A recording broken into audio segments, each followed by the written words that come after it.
On today's episode of the Story Podcast, we have our first guest, Dave Regula, who is the co-founder of Strong Mom, alongside his wife, Lauren. Dave is a husband, he's a father, he's a friend, and he's an incredible leader. And our hope during these episodes is that you get a look into the story behind the founder. Not only the successes that they've had as business owners, but also the journey that they've been on, the lessons they've learned, and most importantly, some of the core relationships that have impacted and shaped them. So we hope you enjoy the insights and enjoy our time with Dave. Dave, when people meet you through Strong Mom or Lauren's story, what do you think they assume about you that isn't actually true? Wow. It could initially my first thought is that that Lauren is probably the dominant one in the relationship. Am I allowed to say that? The people can go wherever they want with that. And why is that untrue? Where do you think you show up from a perspective of, I'm not saying being the dominant one, but it is an interesting dynamic where it seems like Lauren is the center of the brand and you playing a very supportive role. For sure. I think they see that probably applying to my life or our life in general. Okay. That's probably, and Lauren doesn't want it that way. For a number of reasons. I think people are surprised that I have a place in the relationship because she's so forward and she does, she is the brand for the most part at this point. And so I think that's just the assumption is that, like, because I don't speak up much on social media, that I don't speak up much in general. And I think once people get to know us, it's probably the opposite. Like you can speak to it, but I'm probably louder, more opinionated. I don't think people know my background or anything. It doesn't mean that she doesn't have her moments and she's not a real strong personality. She absolutely is, but I think we create a much more balanced, or we're maybe a yin and yang, more like always shifting. Like there are definitely times when she's the stronger personality. And I'll take a back seat when it's time, but there's certainly times when I probably grow in the space. I don't know. Yeah. You've seen it. You know it. I have. I've had the privilege of experiencing it. And I think, maybe it's helpful for listeners to just hear a little bit about this brand that we're talking about, Strong Mom. Can you maybe just share a little bit about what Strong Mom is and how it works in the world from a business perspective? Yeah, it's easier for me to start with what it is. I think my first thought, and everyone has their elevator pitch and their thing they say about their business, but for me, it's the antidote to everything else out there for moms and for women. It's the thing that works that people don't understand yet, and that's using your mindset and your community to get your shit together and kind of become that woman who you daydream about. And I think with all the things, for me, the way I operate, Lauren's a little bit different because she's living it every day. She's aspirational. I'm on the back end of the business and I see what's women. I get my backup. I'm very protective. That's kind of I'm the oldest, right? I'm the older brother. I think that's just what happens. I look at what is peddled to women and moms specifically in the space.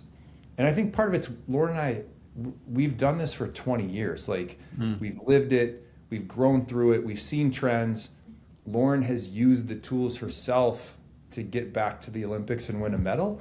And I think I get a little bit bent seeing what's pushed to women. And so everything we do is to help them see that they don't need to do those things, that they have the tools in front of them to be whoever they want to be. And I think the world in general is trying to take that away, take that agency and power away from women and moms. And so, dude, we just want to give it back. It's so awesome to hear. Obviously, me knowing a little bit about your background, and we're going to explore a bit of what that looked like. You've gone through a number of different stages of your life, and just seeing what those experiences together with Lauren have created and the way that they're impacting women's lives. So, before we start moving into what your background and your upbringing has looked like and sort of the journey that you've been on, maybe my next question for you is like, who are you becoming in this current season? You are a father, you are a husband, you're a business owner, a business leader. Um, who are you becoming? I don't know. Like that's my best answer. I think I'm in this season where for me the thing that always comes up is wisdom. Hmm. Like I that's where I want to sit, and I appreciate other people like more than any time in my life. I think when I was younger, most younger people in general, and then I came through this professional world of trading and financial industry where like you can't show weakness, uh, or act like you don't have an answer. A lot of times that's the mentality. And so I'm in this place in my life where I think I'm kind of comfortable not knowing some of the things. Um, yeah, it's an odd place. I just turned 50, and I think there's been a lot of a lot of reflection. But for me, I think I want to be there for other people right now. My kids, especially, like the clock's ticking, right? My kids are 16, 14, 16, 15, and 13. Um, and so we're starting to look at college, right? So that's on the horizon. So I want to be there for them. Yeah. I know Lauren's going through the same thing, and now there's this transition a little bit into the kids don't need her as much. What does that look like? I have to be there for her. Our company is growing and learning and adjusting, and I have those people to be there for. But at the same time, like if I'm only there for other people, then well, what am I for myself? There's so many questions. So I don't know. I don't know. I think that if people, I don't know, the older I get, and the more I just try and take in things around me and people, I'm a little bit weary of people that know everything, right? If someone were to walk up to me at 50 years old in my position and say, I know exactly who I am and where I am today, I could probably, I Yeah. don't know. I wouldn't feel great. So I'm kind of comfortable in the gray right now.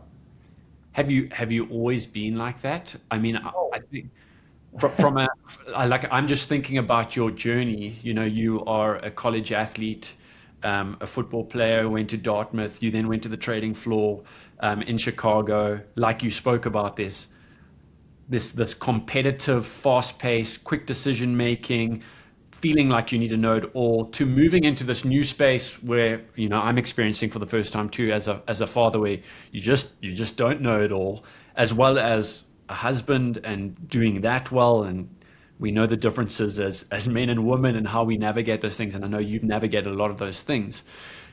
I think yeah, it's an interesting dynamic to think that it's okay not to know everything. And maybe going back to those days, did you feel like you had it all together when you were growing up? yes, yes, for sure. I that was incentivized, I think, Mm, for me, right? Again, I was the oldest. I was good at everything.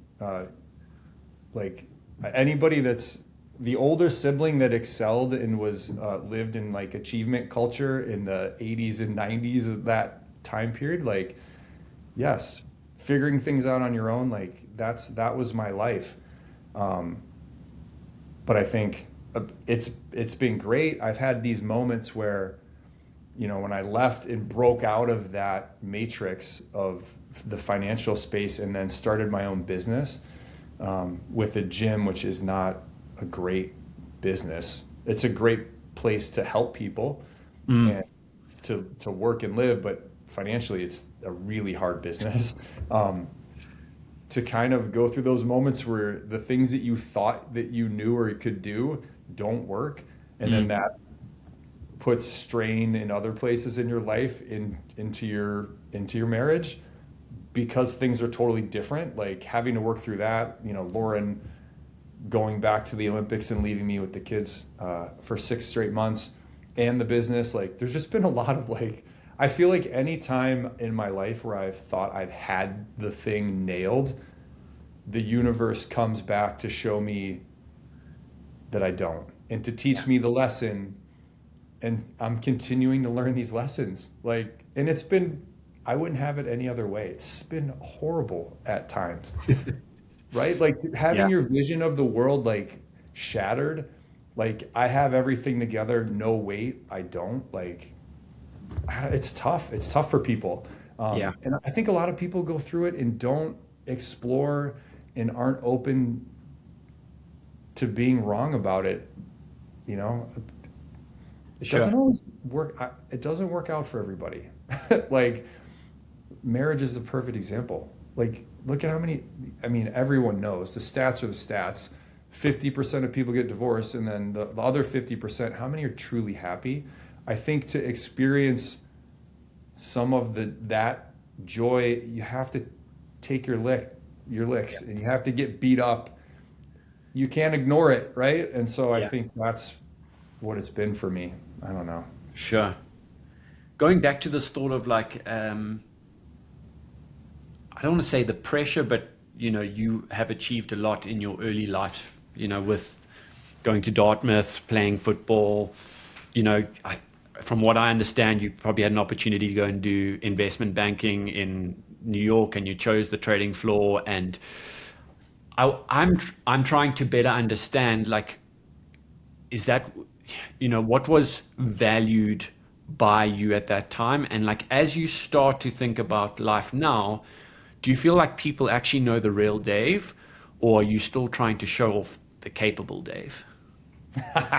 I like that question. I think one of the threads to pull on through my life, and like bringing up like not going to New York, all my friends went to New York. They all lived together. I went to Chicago.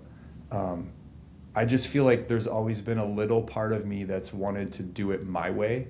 That's been another lesson. Like that doesn't always work. Right? Like getting into business, thinking that I can, like ignoring, not advice, but experience of others. Like one of the things, an example, like the gym, like I really wanted to run this beautiful facility where we could provide careers for people that wanted to be in health. Yeah.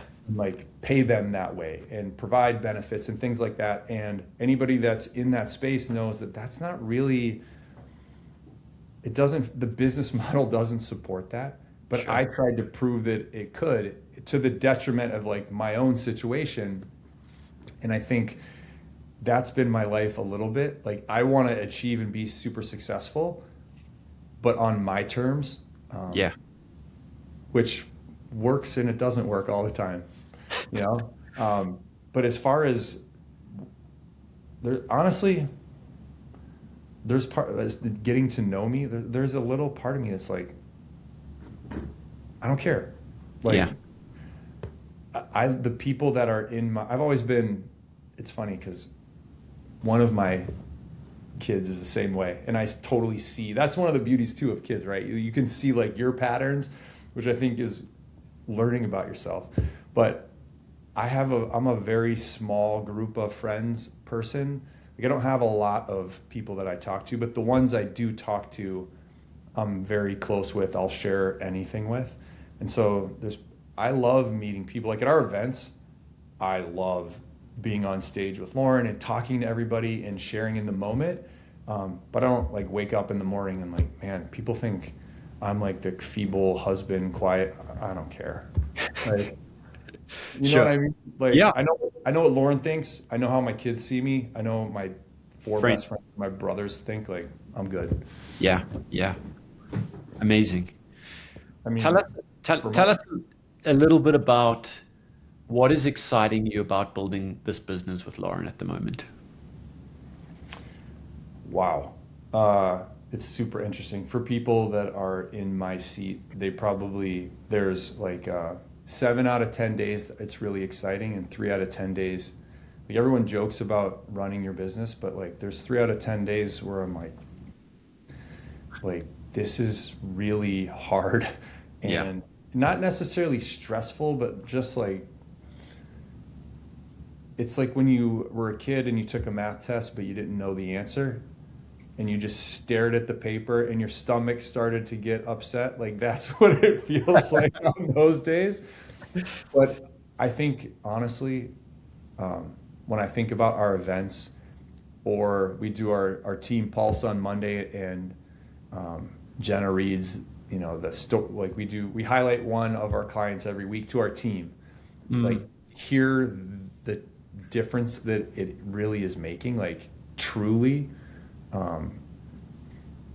like that makes it exciting. And then for me, like I really want our team back. It's just like the problem that I had at the gym. Yeah. I can actually solve it a little bit now. I'm in a business where we can create better opportunity for our employees, and like it still works. And so that's something that I think that gets me excited. When that happens, it's just like that's when I want to fade back, like the Homer Simpson into the bushes. Like that's who I want to. I want the company to just crush. And then I just want to Homer Simpson into the bushes and let everybody enjoy. Like that's how I feel about it. That's how I feel about most things in my life. Like my family, you go on vacation, I just want to see them enjoy it. And I just want to sit back, right? Like that's my dream. And has that become part of you through like self-awareness? Because I can imagine like you were the kicker, if I'm not mistaken, for Dartmouth, correct? Correct. And like you think about being on the trade floor and like achieving, often you're the center of attention, the pressure's on you. Like what has changed this experience of like competitor towards this sort of supportive role and this coach and this like seeing other people flourish? I don't know. I think honestly, probably, I think that's more my natural state my whole life. I think when kicking that was something I picked up late in high school because I was talented at it. I was a good soccer player and someone said, hey, try this. And I tried it, and that became my inroad to go to a school that I probably couldn't have gone to just based on my test scores and my academics. Okay. And so I had to adapt into that role and get comfortable. And then like once you get into the role, the drive to achieve just takes over, and then it's like I'll do whatever I have to do. Even on the trading floor, I was naturally probably more shy, and that's not a good place to be a shy person. And so I had to work through that too. Thank God, because whatever that state I worked myself into, that's how I met my wife. I would never have walked up to her out of the blue in a public place and gotten her number in the nicest way. That's amazing. Yeah. And so I think I'm just like, I'm more comfortable as a part of a team, or like seeing the team. There have been moments for sure where I'm like, I can't maybe not everybody, but I look around in our space and I'm like, dude, I can't believe that company is crushing us right now. Like there are moments where it becomes like a personal thing a little bit, but for the most part, like I just want to be in my little mini tribe, my family, or with my best friends, and just feel comfortable. Like I don't value myself. Like I've learned another lesson, to separate myself from my business. And I think that was terrifying because we built this gym in our area. I mean, it was the best. I mean, it still is the best place. But it became Lauren and I, and like everyone knew us. You walk out the door and they know us because it's our gym. And to let that go and understand that like everyone's going to be like, well, what about the gym? What about like that? Just how they saw us. And to let that go, I wouldn't say it failed, but it didn't do what we wanted it to do necessarily in our eyes. That was hard. That was like but once we learned that lesson, like we're not our work. Yeah. We're not like, you're not worth, it feels like it probably a lot. But if you're like, I don't want this anymore, you need to be okay with walking and being the same guy. Like I don't know. I'm just comfortable in that place more now. Sure. It's interesting, like just reflecting on that as to how we do place our identities. And it's an interesting thing for as a business owner to think about, like what happens if this was all stripped away, like what actually matters, right? Like Yeah. what have we achieved, and like are we worthy without it?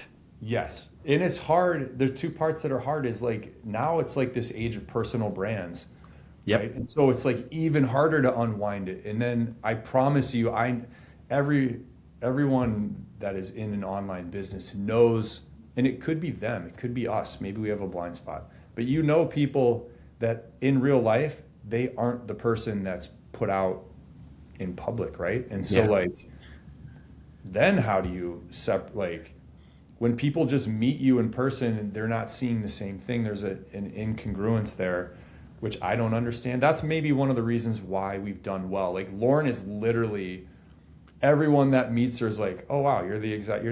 I didn't think you'd be so down to earth. I didn't think you would, whatever. She's better like in person. Yeah. Um, so that's a big part of it. But I think the other thing is this whole thing's based on other people's opinion of you. Yeah. Like that's what keeps you from being able to separate, I think. Like if you came to Lauren and I and you're like, we're done with Worth, we'd be like, all right. Like no questions, no like what's next? How can we support the next thing? Mm, It's not like, oh man, how are you gonna Worth is like I don't ever look at people that way anymore because I think I went through it. sure. Sure. What other things do you feel that entrepreneurship has sort of, I don't want to say burdened you with, or demanded of you personally? I think one of the other things that it's forced me to do outside of the personal development space is literally just up level skills that I didn't have. That was the other thing through I figured because I was a good options trader that I would be good at business. Turns out it doesn't work that way. Someone should have probably warned me. Yeah, it's the journey of it is wild. Like it's it puts pressure on every part of your life. Yeah. Relationships, like you know this, right? Like it forces you to examine like how I'm operating as a dad, as a husband, because when you when it's your thing, I'm not leaving the office and coming home. Like my home is the office. Yeah. You know what I mean? And the thoughts of when things aren't going like I want, the walk with Lauren at night that should maybe be not about work, I'm probably bringing up work. Yeah. Um, and I've had to learn how to navigate that. So is Lauren. She's been obviously unbelievable. She's the helper. She wants to help women and build this program. She didn't get into this to hear about marketing and sales and spreadsheets. You know what I mean? So Sure. for her, I don't know, maybe she's thinking about like other things. It's like a meme. She's like listening, but thinking about like volleyball with Grace. What do you think some of those skills are that have really come to the forefront because of entrepreneurship? Me personally, everyone's different, I'm sure, right? Mine is literally like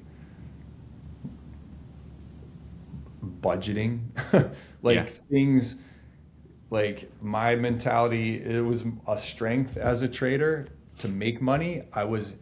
My weakness would have been protecting it once I had it. Like I Yeah. always wanted to go to like make the next bet, go to the next, take the next long position or the big position the other way. And when it doesn't go your way, like kind of reeling in and reassessing, I'm always very much a go, go, go. And so I think for me, learning to play offense and defense Yep. uh, is something that I'm probably still learning, to be honest. The things that I enjoyed that the people management I think came a lot easier for me. I think I always hear people, it's so hard to build a team and it's hard to find good people. Like, yes, but Lauren and I have always found great people. Um, we haven't always managed them the best in terms of organization, but treatment wise and finding them and building these long-term relationships. Like, I came from a company in Chicago that was like built around that, which is so rare in the trading space. And so I had a great mentor that way. And so that kind of came easy. So it was more like the actual like business aspects that were tough. Yeah. I mean, I can just vouch for kind of what you're sharing. I think it's got a lot to do with how you build relationships with people. And, you know, you speak about like the close-knit tribe that you've got in your family and your friends, but I've never heard of a group of people who are like, I don't want to spend time around Dave and Lauren. And I think that's just testament to like the character and the things that the authenticity that you guys show up with is like incredible, and it's been like able to build those meaningful relationships.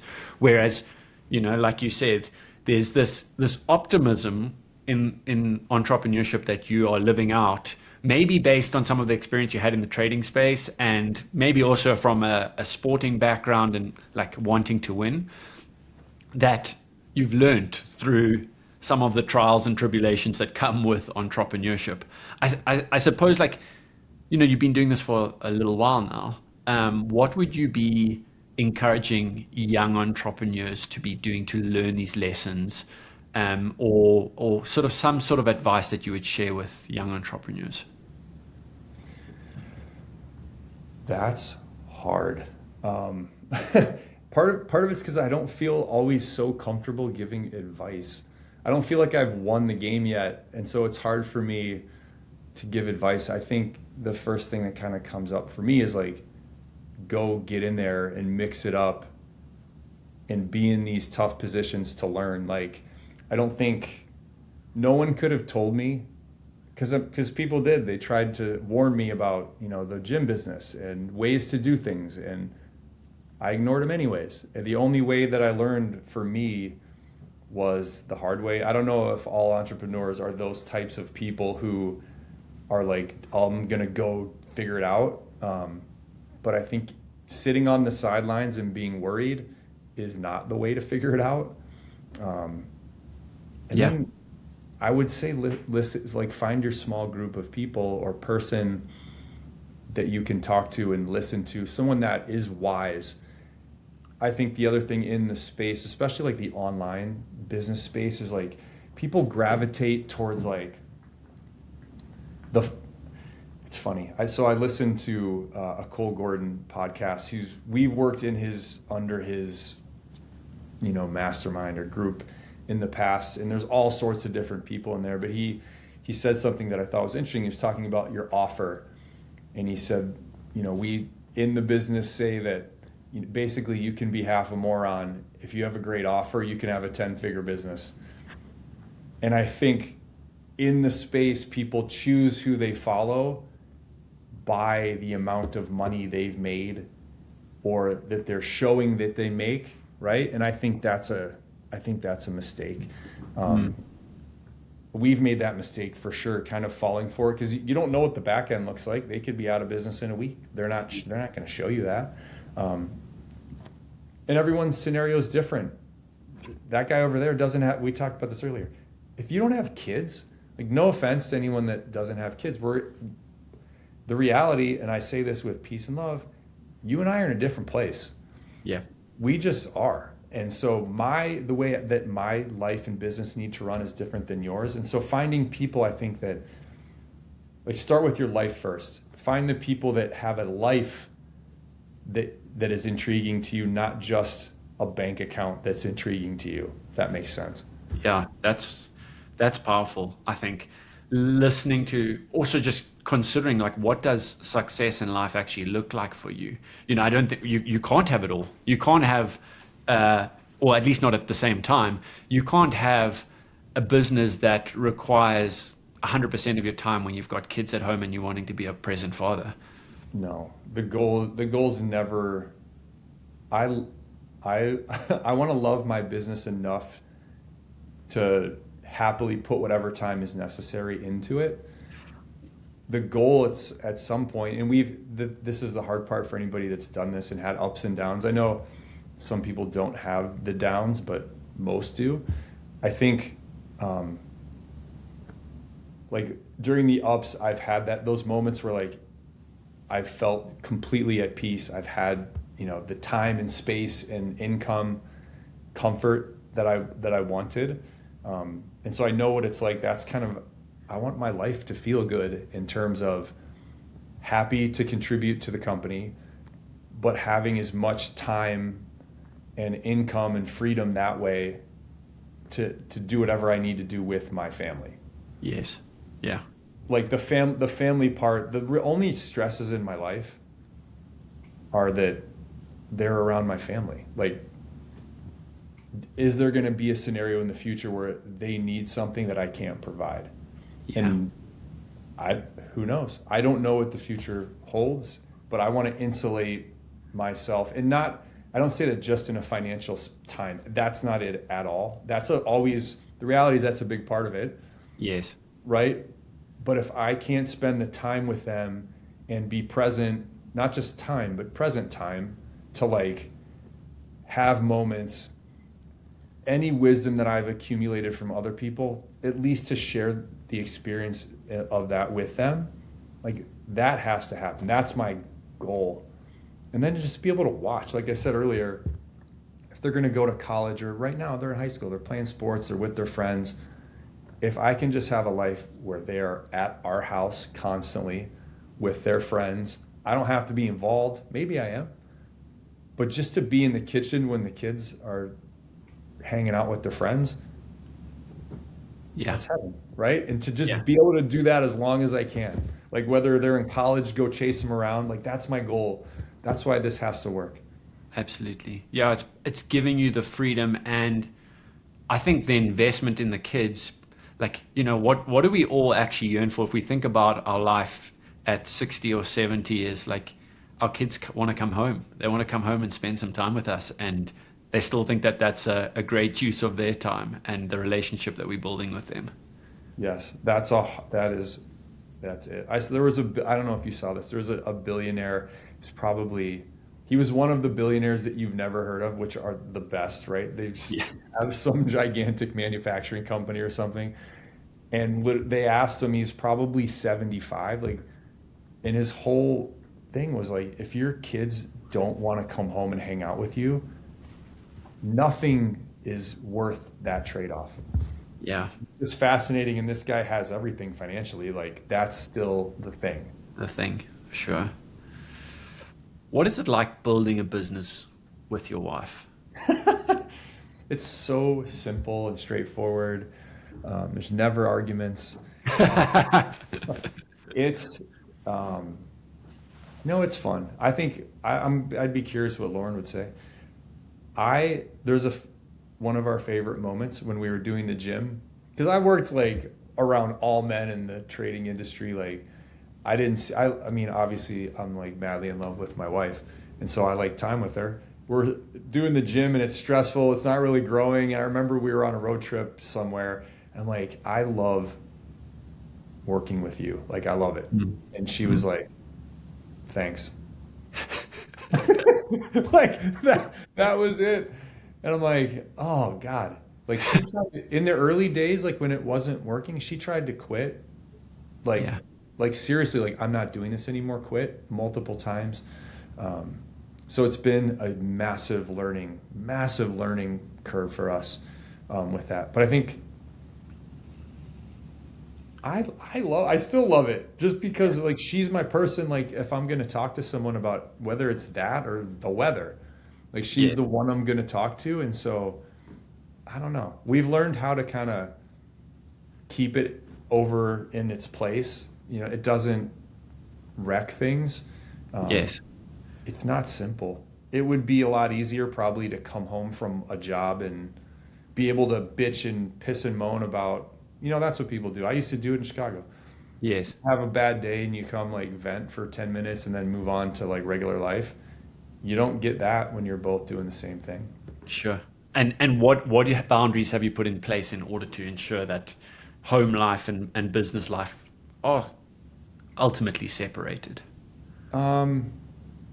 When the boundaries are working, they don't with their they feel flexible sometimes for sure, depending on what's going on in the business. Like if things are just in complete flow, then like it's easy.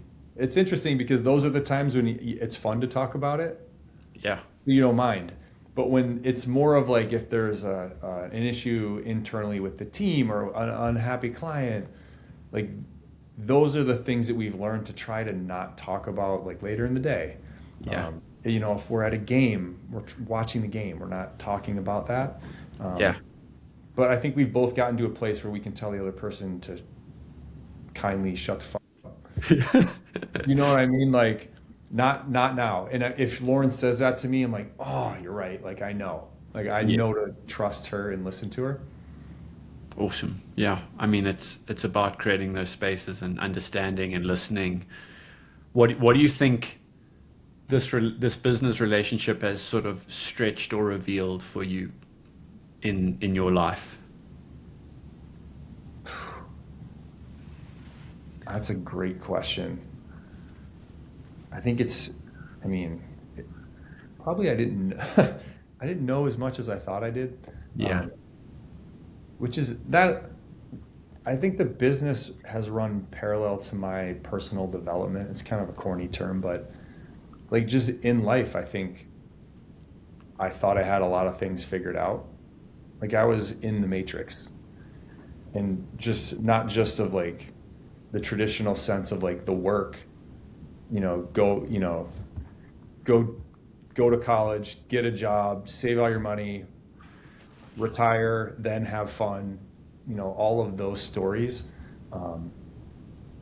Just in general in my relationship, like there are times with the gym. I mean, the gym story was that when COVID came, like we were really in debt and struggling around the gym, and then it closed the gym altogether, and so it put an insane amount of stress. Whether it was we should have been as stressed maybe, but we felt it at the time. We didn't know what the future held, and I think it put a ton of stress on our relationship, which looking back was like awesome. Like we sorted so many things out. I had to confront like, I don't know, I've never like, it sounds so stupid, but like I felt like I had never really lost up until that point. Like I got into the school I wanted to. I did great in sports. I excelled in, my first work. I met an Olympian and wonderful woman and married her. Like that was the first time where it was like, fuck, like this isn't looking good. Yeah. And so working through that stuff that's where you learn, like you learn in the arguments. You don't learn in the picnics. Yeah. You know what I mean? And so we had a lot of arguments, and we learned how to argue, and we learned that like, it's going to be okay. Yeah. Right. Like, I don't know. I look back and it's funny. We were so stressed with the gym financially, when it first opened and some different points. And our kids were like 2 to 7 years old at the time. I look back, I was so stressed back then, but I look at pictures of that time now and would die to spend a week back in 2017. Yeah. You know what I mean? Like your kids, that moment in time, they don't know. They had no idea what was going on, which thank goodness. Yes. Like, God, life was so good. And I think if I just apply that to now, like now is a moment that I'm going to look back on later, no matter what, good or bad, and think I would kill to be back there for a week. And so I think that perspective is like, I don't know. I'm just trying to gobble up all these lessons and not forget them. Yeah. Right? Life gets so busy and the business gets busy. It's like, how can I stay in touch with some of these things? It's crazy how the human brain does that, right? Like even in those hard moments, like when you resonate and think back to them and reminisce, you kind of like, those were good times. They were hard times, but they were good times. In the moment, they felt heavy. Yeah. I think it's interesting. I think a lot. That's one of the things that I would love my business to give me more time to just think. Like it's strange, but like I think about stuff like this all the time, just when I'm alone. I'm real fun at parties. So I think the thing that I've been thinking about recently, and I read, was like, I haven't in the past, I haven't had a life problem or a business problem, or I've had a perspective problem. Yeah. Like I've been too zoomed in on some of these issues, and that is probably one of the top 3 lessons to learn. And I just understood it that way, and I just was kind of like, oh, that resonated with me for whatever reason. But like, if your life is like, a beach ball, and the problem is like the nozzle, but you're only looking at the nozzle, everything's a problem. But if you would just step back and look, like, oh, there's all this good stuff, I'm just not seeing it. Yeah. Like that's an issue.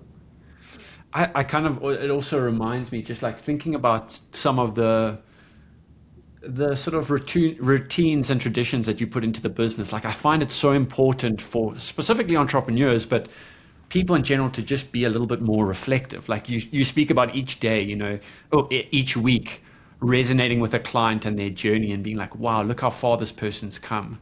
I think if we could be doing a little bit more of that, I'm not thinking about what's the next thing, but looking back and going, wow, like actually, like you say, you're wanting to gobble up all these lessons. In order to do that, you've got to understand the perspective and resonate with the lesson, right? Yes, it's so interesting. And this is just another, we're constantly learning, or I guess it's almost like the lessons are being revealed constantly. It's whether you can see them. Absorb them. Yeah. Yeah, like this last year, our daughter's 16. It's a huge recruiting year for volleyball, and it just has not felt great.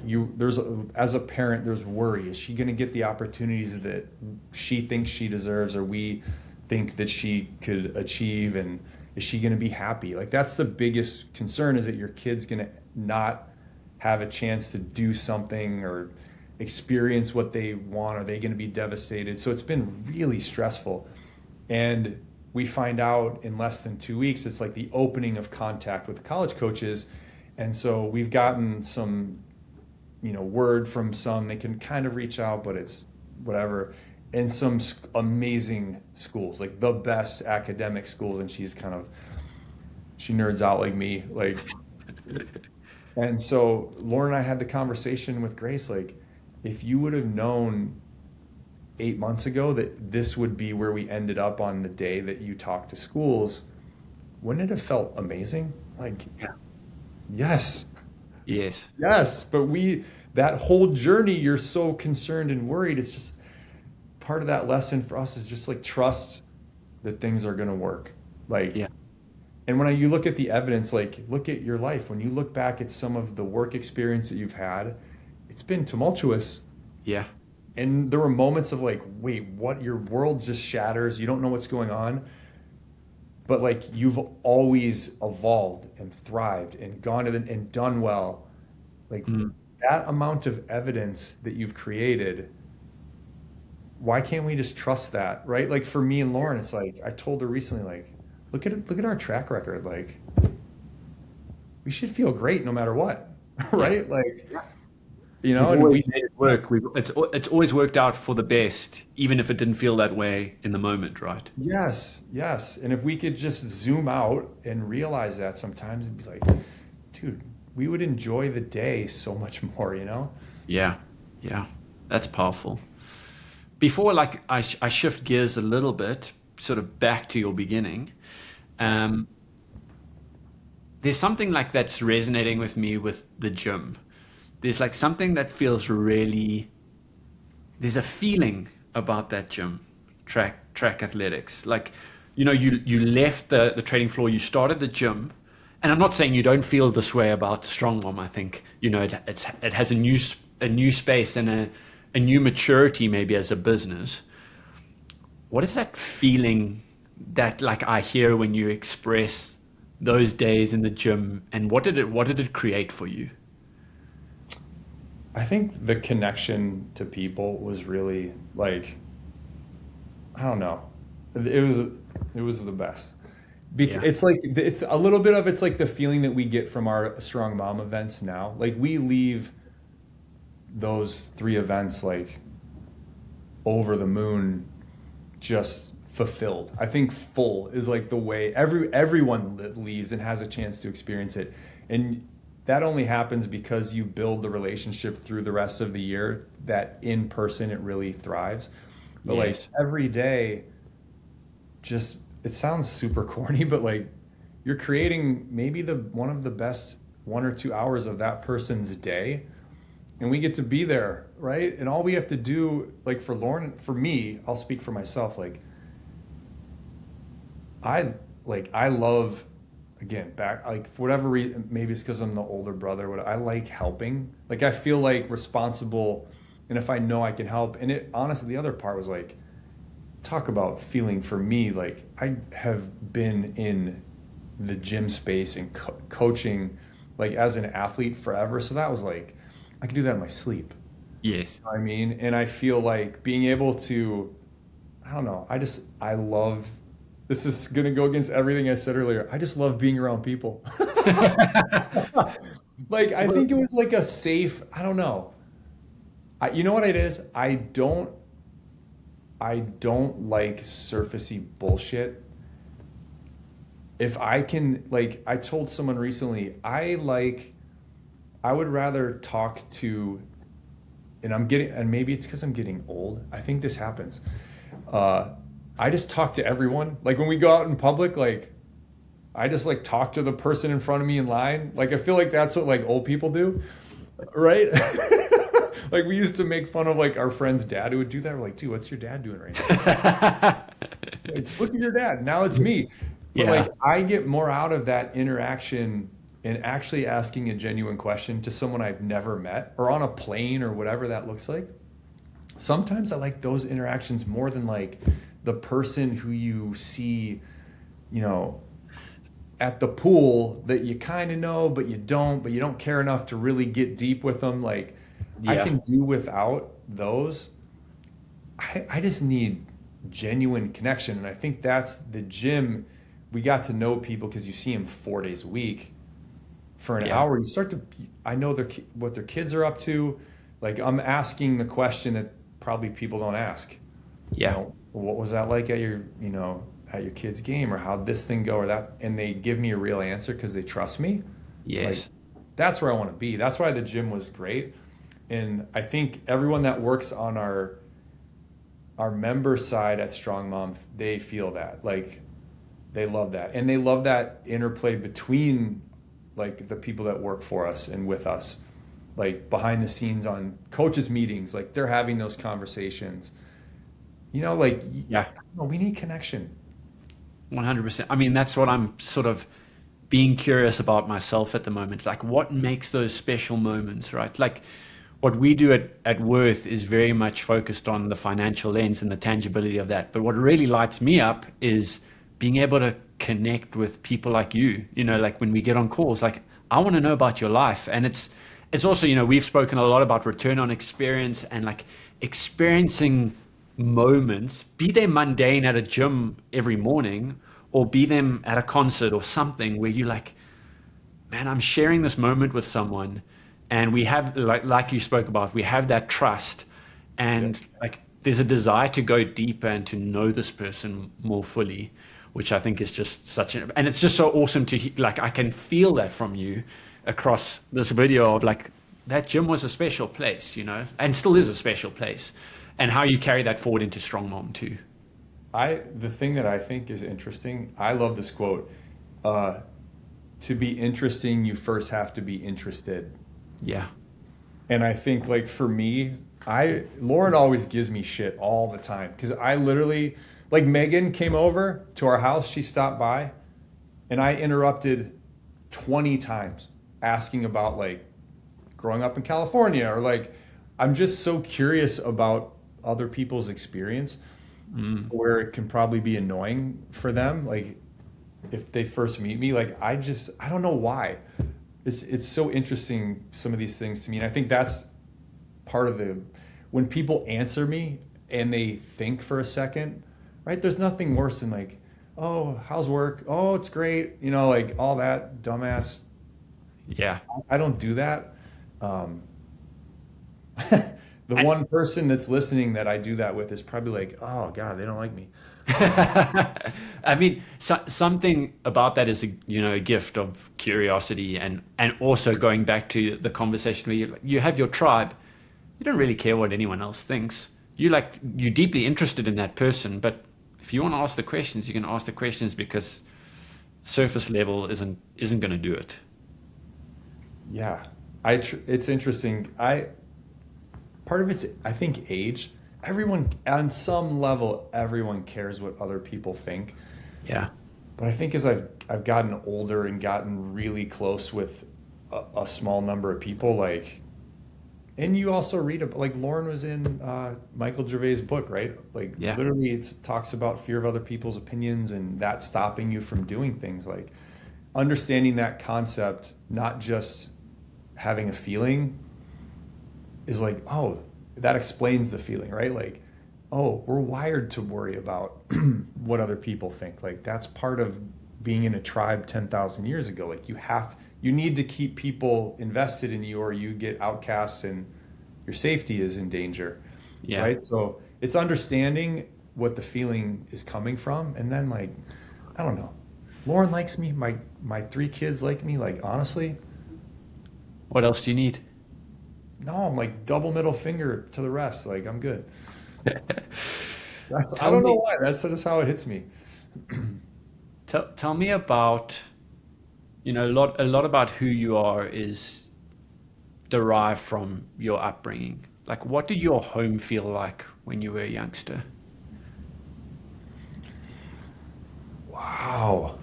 Honestly, it felt part of it. I'm old, so I'm gonna do my best. I think it felt happy to me. Like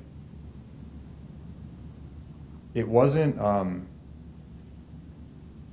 It was easy to be at home. Like I had the house where like my friends would come hang out. Like they enjoyed my parents, Mm. uh, and I think that's like my biggest memory. Like they certainly, like when you have kids, you think about like how your parents parented you and like what did you like? What do you want to do the same, different? I think I think my parents were unbelievable, especially considering that I was raised in the 80s. Mm. Like dads in the 80s were not touchy-feely. They didn't talk about how are you feeling, Yeah. right? They didn't apologize if they messed something up. So there are things that like I'm definitely doing differently, but like looking back, I think the fact, like we talked earlier, like I have a great relationship with my parents now. Yeah. Like I feel really comfortable asking them for their opinions or their experience on, like especially with Grace going to college now. I just asked my parents like, what was it like when I went? Like, Yeah. how invested were you in where I went? Because I'm finding myself like thinking that I have an opinion when I shouldn't. And Yeah. they literally were like, we didn't really care. I'm like, what? That's so different than how I've been thinking about it. So it's the fact that I can ask and trust that opinion. I mean, they're still great. They stay out of our way. They're not like Yeah. those people. They're not telling us what to do or that we're doing things wrong. Um, I don't know. I Yeah. had a great relationship with my I had 2 younger brothers. Like, brothers fight off and on, but like we're still close to this day. Like Yeah. my brothers, I'm talking to one of them every 3rd day probably.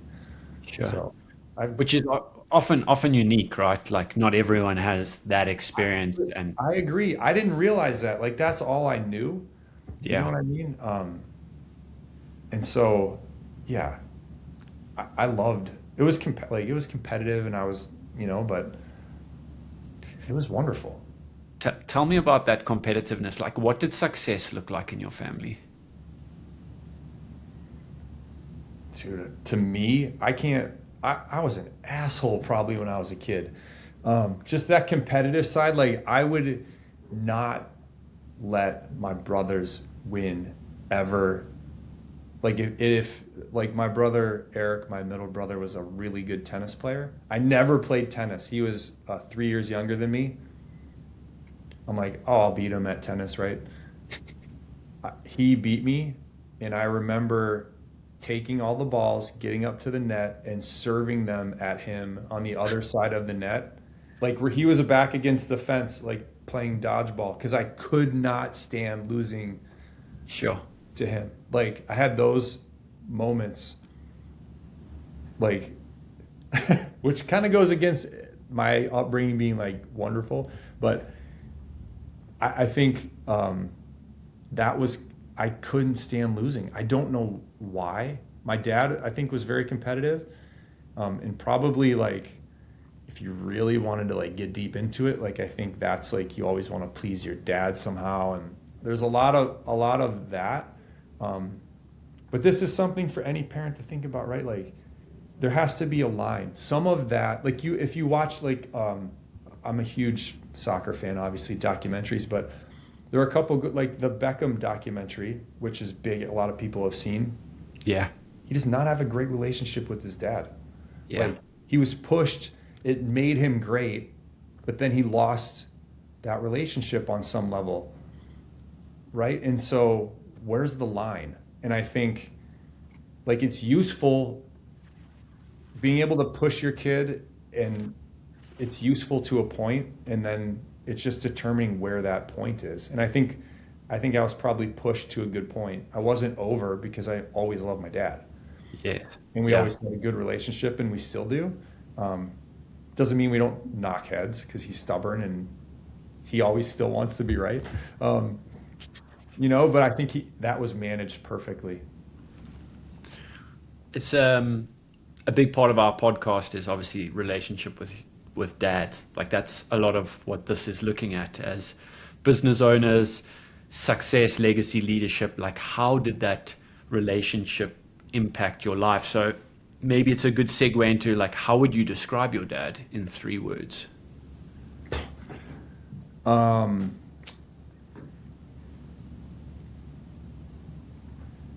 I would say the first one is relaxed.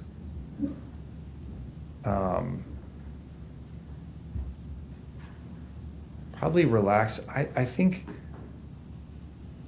wise.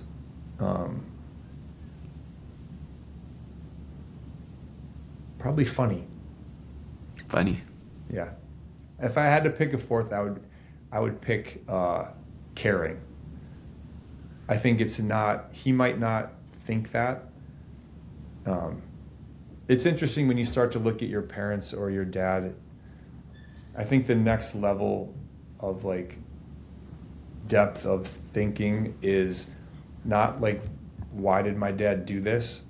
Or he treated me a certain way. It's like, what created that in him? What was his dad like? When you start to go out, I think that's important. And when I look at my dad, like I said earlier, like he comes from like a German, very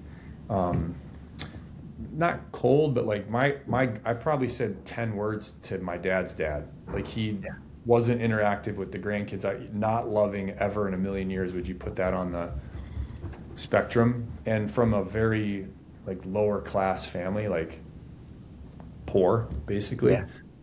And so for him, my dad to manage the way he did, kind of create the relationship that we have, like it's kind of impressive when I look at it. You know what I mean? Yeah. Like you speak about him being relaxed, but you also spoke about him being competitive, a competitive nature to him. Like, what did that look like? And how was, like you spoke about growing up in the 80s and not being so touchy-feely, when I think, dad's roles have probably evolved over time. How did he express love to you guys?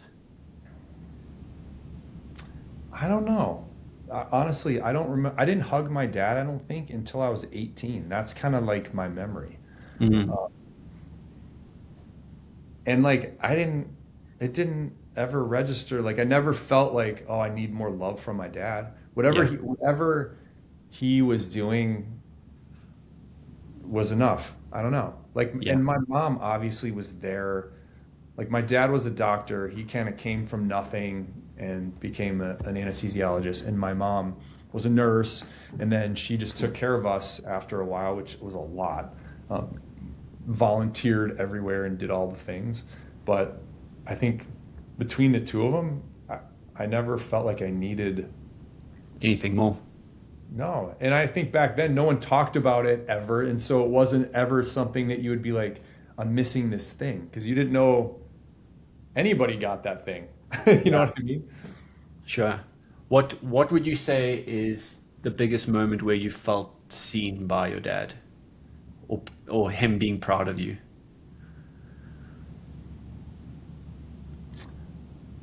Oh, I don't know. Nothing jumps out. I think I know that he was.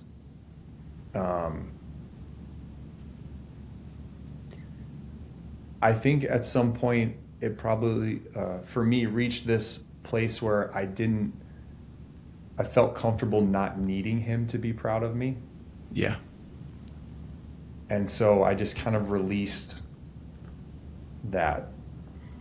You know what I mean? Like, I Yeah. think I did well when I was younger financially, like trading. And I think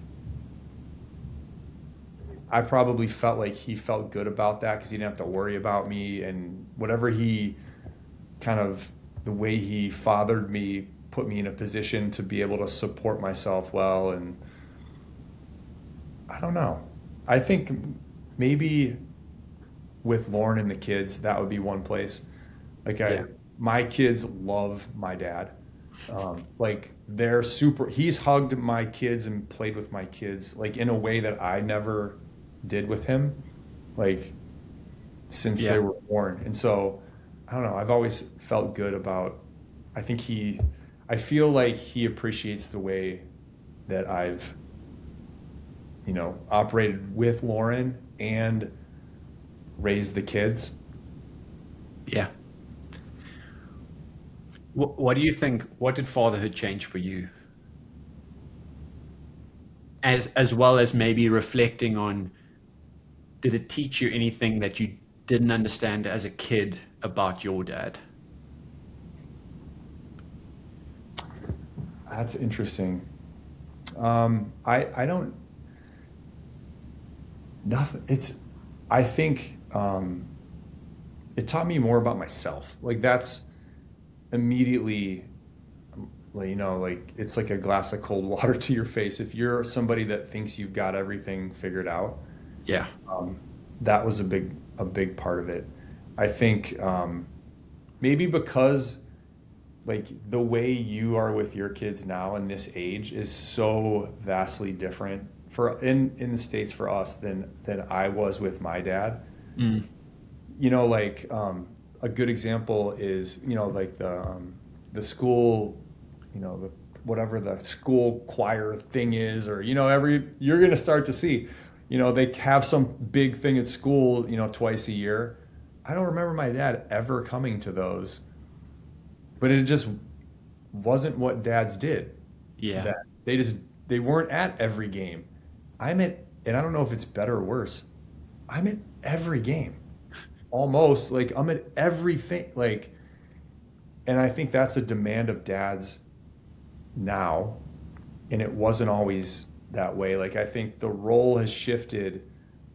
I'm sure you feel it. You have to be everything now, Yeah. right? And to me, honestly, like it's another discussion probably, but that's a lot of the reflection I've had lately is like, it feels a little out of alignment at times. For me, because everyone wants to just mush mom and dad into the same thing, like, right? There's such a push for women to go out and have a career and be independent. And I'm raising a daughter now. And so I used to think like I need to prep her for like, she can go work in the world and do whatever she wants. But I think that's swung, and now I'm starting, people can go either way on this, but like now a little bit of my worry, like honestly, is what if she just wants a family? Yeah. Like, is that a place where she's going to be accepted? Because it's the other way. Like, I've had discussions with Lauren, like, how do you feel about me, like, doing a little bit less family sometimes and making sure that this company is taken care of so the rest of our life works and you can do less of the work? Because it's been very shared. She's the face. I'm like, go be a mom. Like, there is a pull and an instinct there, I think. Sure. And I think that that's been blurred and almost beaten out of the I won't say the upper class, but like, if you're going to an Ivy League college and you're a woman, like, there's a push there. Yeah. Right. And I've just been thinking, like, where do I sit with this now? Because it's changed for me. And everyone's different, right? So everyone can make their own choice, but I want to make sure that, like, Lauren and I aren't forcing something that neither of us can do all the time. Sure. You know, she is such a great mom and she wants to do all the things. I need to let her be a mom sometimes, you know? Yeah. I mean, these are resonant thoughts for me early on here in my journey too. You know, like, Anne is someone who stays at home with the kids, and I'm so grateful for that. At the same time, there are moments where, like, you as a dad feel like you have to be everything. As soon as I'm done with work, I'm up there and trying to be as present and involved and help, because being a mom is freaking hard. You know, like, it's a gift that men probably don't. That maternal instinct is something that we just don't have. And so I love the thought of you thinking about, like, how do we create space and understand that role? And, like, the world is pushing us to say, well, everyone should have a career and be everything from every direction. And, you know, the more I think about it, I'm like, this is my personal view, but the impact that Anne is having on our kids right now is immense in their development and their feeling of sort of worth.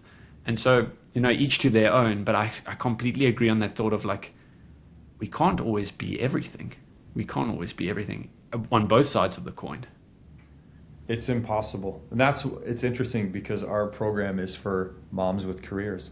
Yeah. And so our view around that is fluid, and we get to see so many different situations. I think it's definitely important for everybody to make, obviously, their own decision, but at the same time, not be judgmental of other people's decisions. I think that's the real issue, is that the prevailing, like, opinion is that it should be a certain way. Like, yeah. And it's okay if it's not that way. It's interesting. It's like Lauren's really great at articulating this, but, like, her and I are not equals as parents. Like, it's different. It doesn't have to be equal. Like, we just need to have the right relationship and understand that I can't be to the kids what she is. And I'm not meant to be. And she probably can't be what I am to the business. And she's not meant to be. Like, it's all right.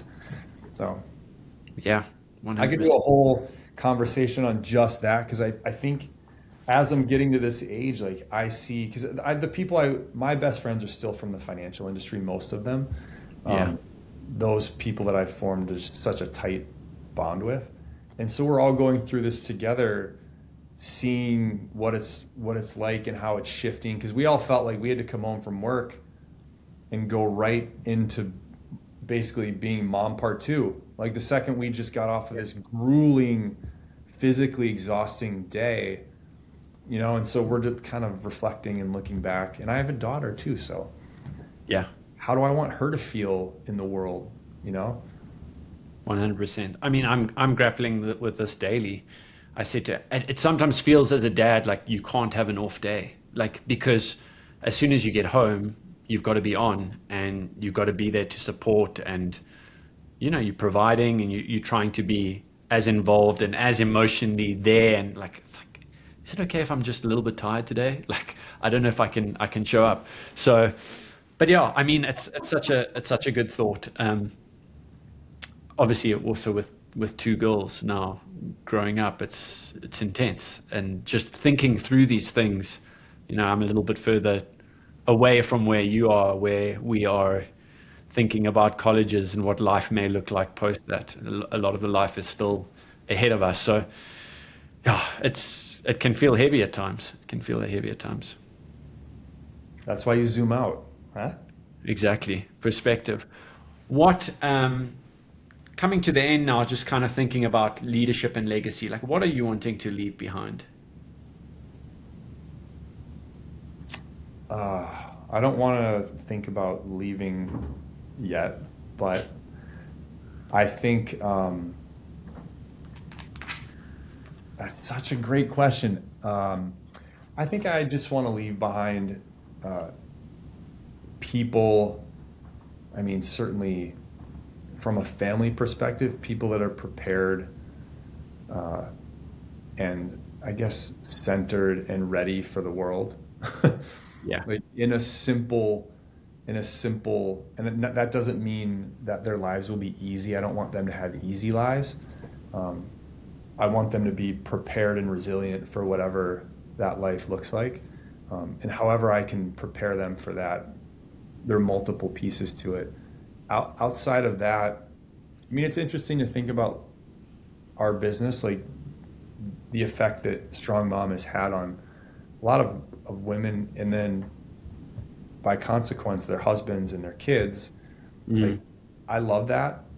But again, it's a little bit of one of those things where I feel like I would love that to be the case. I don't need to know.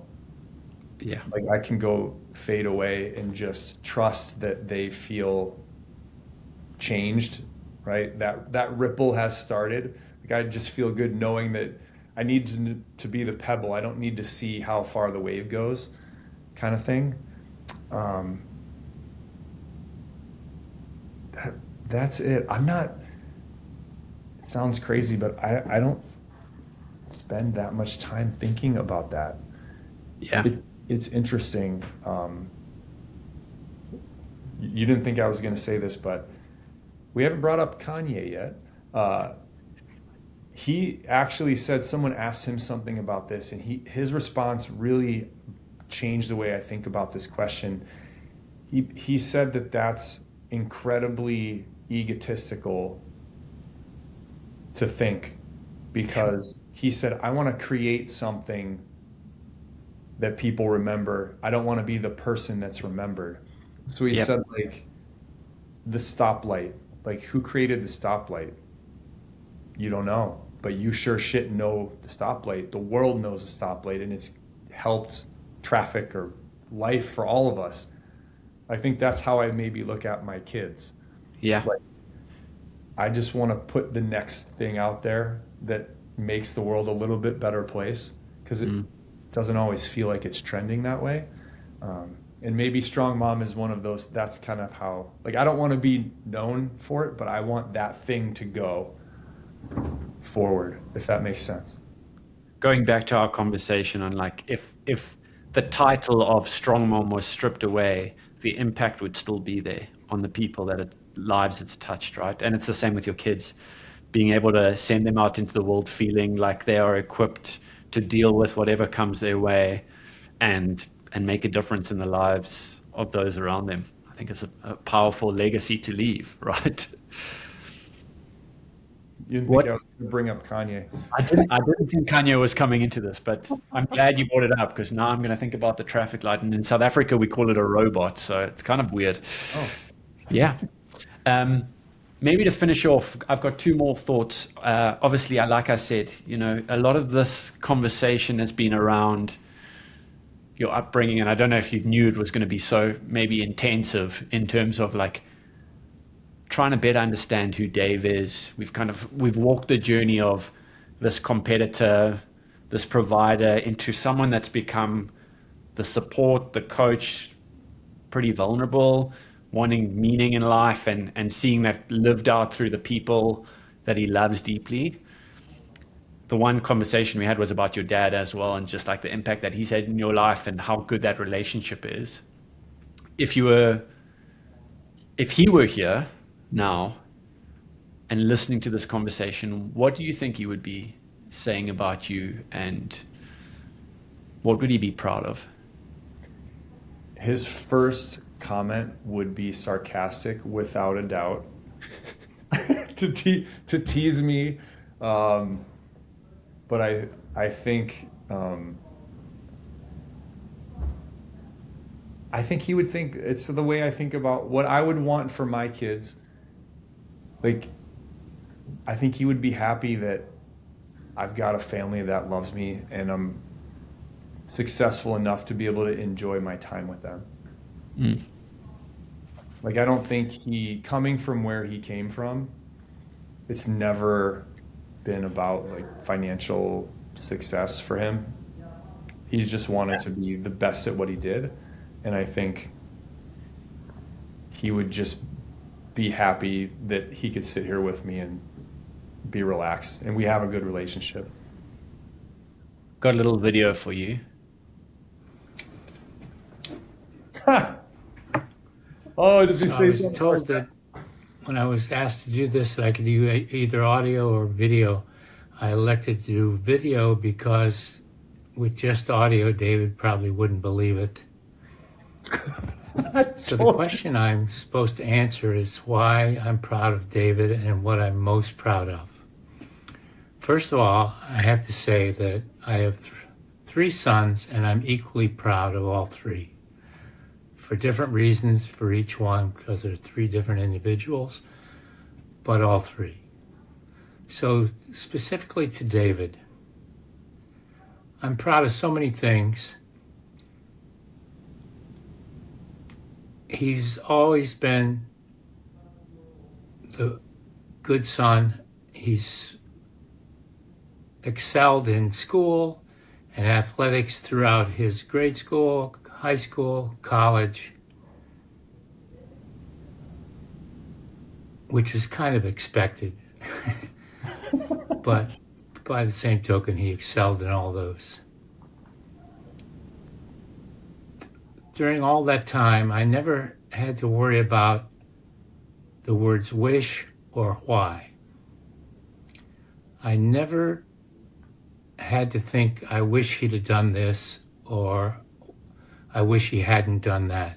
He always seemed to do the right thing. I also didn't have to worry about why. Why didn't he do this? Why did he do that? Because he always did the right thing. The other thing that's very telling about him is he's had friends throughout grade school, high school, college, and his work, and he still has all those friends, as far as I know. I've never met an enemy. I've never met someone who didn't like David. And even to this day, all those friends still keep in touch with him.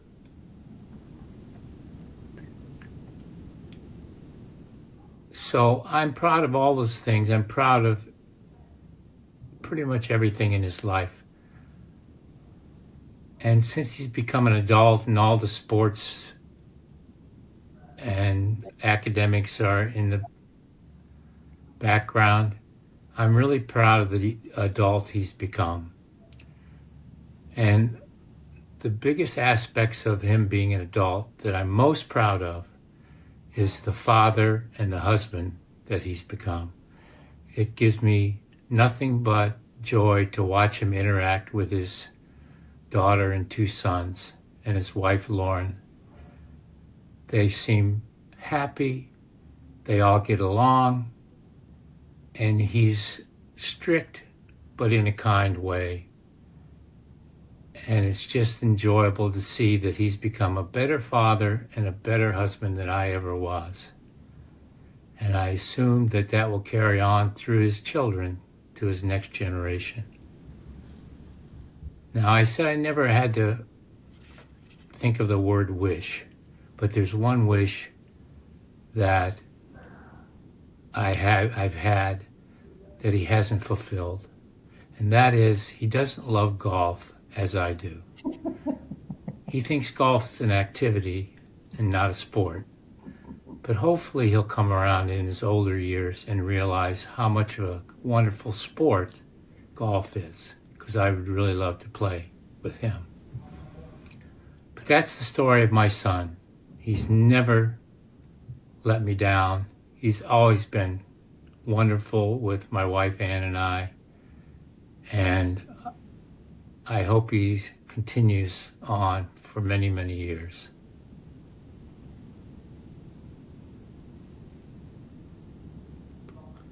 What do you think? What did that make you feel? It just brought me joy. Made me smile. I was right. There's part of me, I found myself like, he made a joke to start, a little sarcastic, right? And I feel like I know him. Yeah. I mean, Good. I think the way you described him was very similar to the way your dad came across. You know, there was the humor, there was the relaxed approach. Yeah. And I think, you know, what really resonated with me just listening to that is the things that you spoke about legacy are exactly the things that he's seeing in you. He spoke about how you have grown as a father and as a husband, and how he expects that to continue into your kids. And so I think it's just such a great testament to who you are and how you live your life. And, you know, so much of our conversation today has been about, you know, how you have become and are still becoming. You don't have it all together as you share, but leaning on people who you trust and build wisdom around. I think it's just such an awesome moment to reflect. And, you know, it's always moving to hear a dad speak about their son like that. So it's an That was encouragement for awesome. me too. I'm so happy that it honestly, it just makes me so happy. Like, Yeah. it brings up all the things. Yeah, I think your dad has a bigger effect on you than you realize. Even some of the things he was saying, just about doing things well, like it was expected, like some of those things. I'm like, oh, I forgot. I used to hear that. I grew up with, you know, if you're Yeah. gonna do it right. Like some of those things that I take for granted, like that's where they come from. Sure.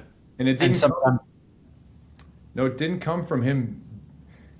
This is to our point. He wasn't around all the time, but when he was, like those moments, like, you know, it's the depth of the moment, not, you know, the number of moments. yeah.